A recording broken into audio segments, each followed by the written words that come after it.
Alright, today we're going to be talking about the election process and public opinion, right? So how we go from a whole bunch of people trying to be the president to one president in the White House.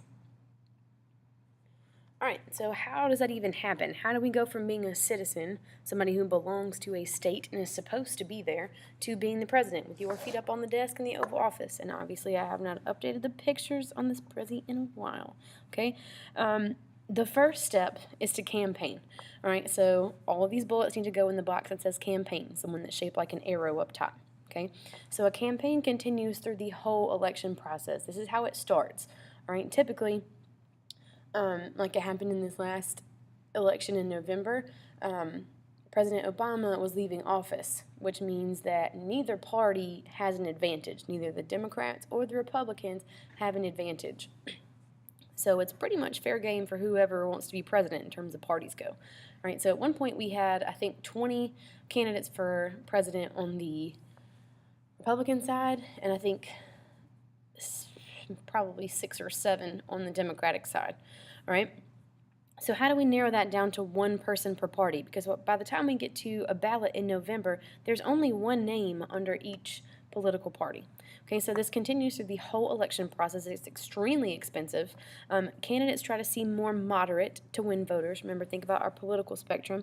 Most people sit in the middle. So you're going to act like you're in the middle to get as many voters as possible. All right? So people who are extreme, either on the far left or the far right, are going to vote for the candidate that is closest to them. Okay, people do this through canvassing, going door to door or phone to phone to get support. So if you had one of your parents tell you during dinner, like, don't answer the phone during dinner, it's probably somebody asking who I'm going to vote for in the election. That's how people get support. They go and sit down and talk to other people, or it might be somebody who represents a candidate. The candidate themselves is not going to be able to go and sit down and talk to all 350 million people in the U.S. So they have to have someone to help them out and get the word out about what they believe in. Okay, so it's extremely expensive. The first stop on the process is primaries and caucuses. All right, so this is the first step in us narrowing down all these people who are trying to be president. Okay, so your state gets to choose which one you have. It is a reserved power. I hope you remember which amendment that is. So these are the two ways that we narrow down candidates, all right, primaries and caucuses. We're going to talk about primaries first. All right, remember, this goes on under the primaries box. All of this needs to go in the primaries box. This is states voting on a presidential candidate, and this narrows down the field. So let's say that it's, remember, President Obama knew that his presidency was coming to an end because he'd already served out his second term. He was coming to the end of his second term. So he cannot serve for a third term because of which amendment? I hope you remember. And so now we have to figure out who's going to be president. So states vote probably in March. Some states vote in March, some people vote in February. It just depends. Iowa usually does their caucus first, and we'll talk about caucuses in a second. But there are two types of primaries. All right, remember, this is a vote to see who's got support and who doesn't. If you're coming out of that state with 4% support in the population, you're probably not going to spend money on a campaign anymore. You're probably just going to withdraw from the race and try again in the next 4 years. Okay, so there's two types of primaries. There's a closed primary and an open primary. Okay. So in North Carolina, we have semi-closed primaries. Only members of that party can vote. So when we have a Democratic primary in North Carolina, people who are registered Democrat or registered unaffiliated, those are the only people who can go into that primary and vote. A Republican cannot come into the Democratic primary and vote. A Libertarian may not come in and vote. Okay, so they get a ticket that has all of the Democratic candidates on it, and the Democrats overall help to eliminate people in their party that do not have enough support. Okay, so Bernie Sanders hung in there until probably about August or September. Okay, until Hillary, it was very clear that Hillary was going to get all the support. All right, an open primary is where members of any party can vote. So you can go in if, let's say that they're having the Democratic primary, and it's an open primary in your state. Anybody can go in there and vote on whoever they want to be, and whoever they want to be president. Okay, so anybody can go. Closed primaries, it's a vote to eliminate people with little support and it's only for members of that party. An open primary is for whomever wants to go in there. A caucus, on the other hand, is kind of like a vote, but it's more of a physical vote that you can see rather than one you have to count on a piece of paper. So members of that party, all the Democrats in that state, would get together in a town meeting, and they split up into groups based on the candidate they support. So this nice lady is standing on a chair trying to draw in support. This is the Democratic primary, because this poster over here that says HO is a hope poster for President Obama when he was being, I'm pretty sure this is from his either first or second term as president, right? So this lady is standing on a chair. It's kind of like political Red Rover. So like Red Rover, send so-and-so right over. So you split up into the groups that you support, and everybody who's undecided kind of stands in the middle, and people try and convince them to come and vote for that particular person. So this is more of a physical vote. This is showing who you support in a group rather than on a piece of paper. Okay? And then we're still actively campaigning at this point, right? Candidates have to stop at a whole bunch of states and go talk to people, sign some things, kiss some babies, talk about stuff, all kinds of things. Okay. This side note, please put a note for this wherever you find space, probably around the top of your paper. An incumbent, aka a person who was already in office, has the advantage because people know what their name is. Okay. President Obama, when he was going for his second term as president, definitely had an advantage because everybody knows what his name is. He's already been president for 4 years. So he's more likely to stay president the second time around simply because people know what his name is. All right, our previous governor, Pat McCrory, usually an incumbent has the advantage because people know what their name is. But Roy Cooper ended up knocking him out in this past election for North Carolina governor. So an incumbent, aka someone who is in office, an incumbent, has the advantage. The second stop is the National Convention. So once we've narrowed down all these people and have knocked them out, like if you've got 4% of the vote in the primaries for the past 4 or 5 states, you probably should just pack on up and go home. Okay, so for the National Convention, the remaining candidates go in, usually 1 to 2, maybe 3, and only one comes out. It's like the Hunger Games, but for politics. Okay. The last man or woe man standing is officially nominated by the delegates. All right, so states send people from that political party to the convention. All right, so the last Democratic convention was in Philadelphia at the convention center right downtown on Market Street. All right, so all the Democrats across the nation are going to send their delegates up to their people who represent their party in that state. They're going to send them up to Philadelphia, and those delegates are going to vote on who they think should be their candidate, their party's best bet at winning the presidency. Okay, so remember, delegates are people who elect candidates. The Electoral College also count as delegates, but they happen later.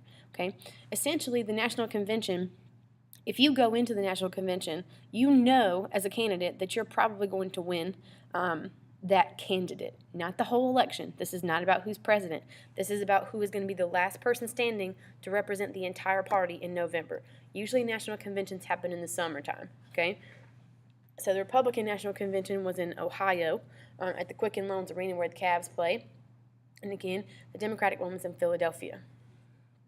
Okay, so this is essentially a party for the party. So if we see this here, there's balloons and confetti, probably cake somewhere at some time.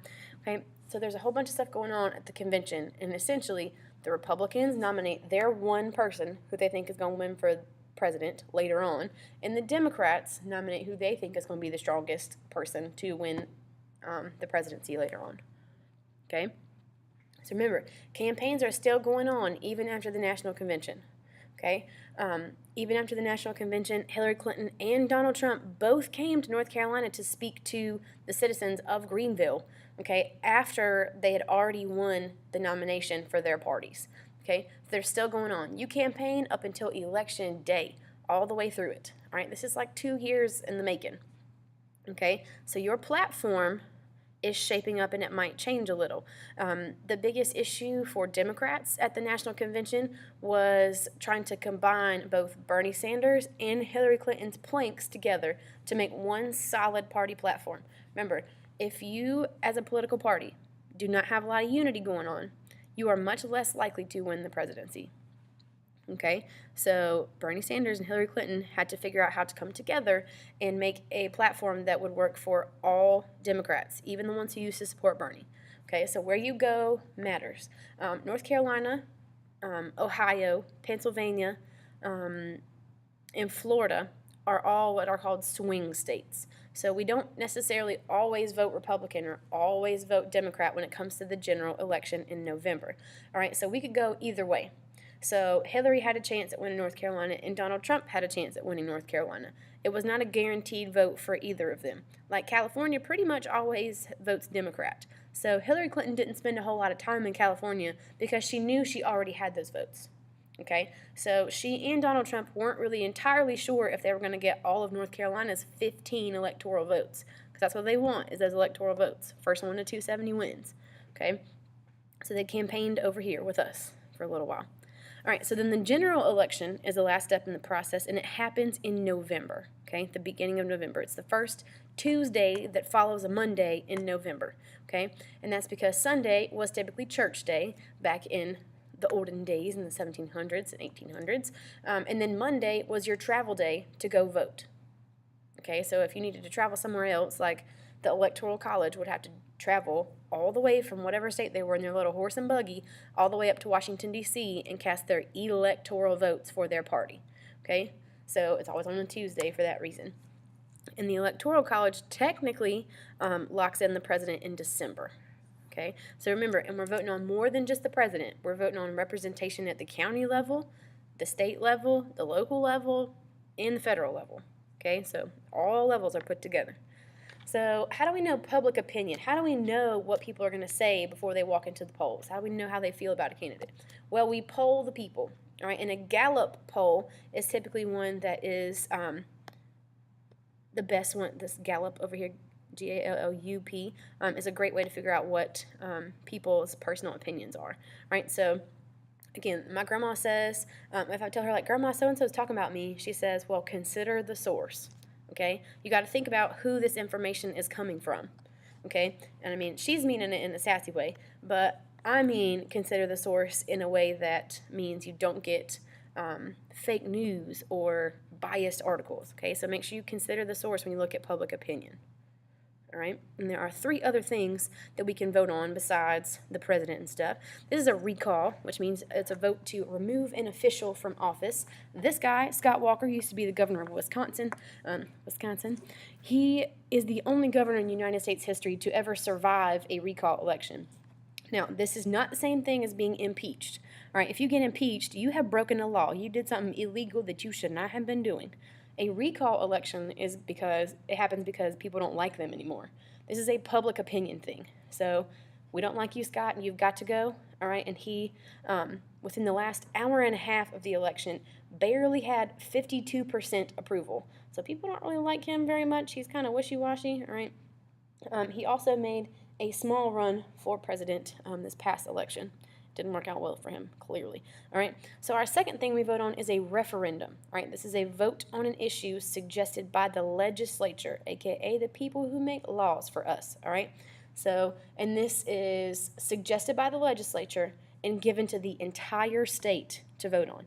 So our First Amendment about definition of marriage and what it is began as a referendum. It did not pass because, well, it did pass in the beginning, but it is now null and void because it's no longer constitutional, okay, because gay marriage is constitutional. The last one is an initiative / a proposition, okay? This is a vote on an issue suggested by a citizen. I, the citizen, want to suggest an initiative, okay? So these are usually grassroots movements. Proposition 8 in California was also about same-sex marriage, whether or not to have it. The reason that Colorado is allowed to smoke weed in small quantities is because some guy somewhere that was probably a stoner in his mom's garage decided that it would be a good idea for everybody in Colorado to be able to smoke weed.